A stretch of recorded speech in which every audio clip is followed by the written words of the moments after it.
আপনি কি ফেসবুকে সফল হতে চান?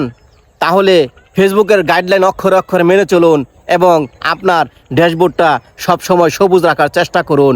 এই দেখছেন আজকে ড্যাশবোর্ডটা আমার অনেক সবুজ হয়ে গেছে। কিছুদিন আগে এই ড্যাশবোর্ডটা লালে লাল হয়ে গেছিলো, -200-300।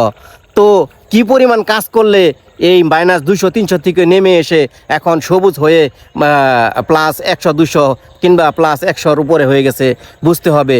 তো ফেসবুকে শুধু সফল হব আমি এটা মনে মনে আশা করলে হবে না ভাই।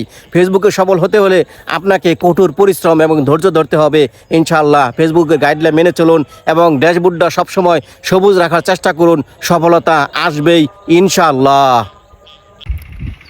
খেয়াল রাখবেন, এই রমজানে কেউ যেন সৃষ্টিকর্তার কাছে আপনার নামে নালিশ না করে। কারণ সেহরি দেন, ইফতার দেন, যেটাই দেন না কেন সেটা সোশ্যাল মিডিয়াতে পোস্ট করার চাইতে সবচেয়ে উত্তম হলো কাউকে কষ্ট না দেওয়া।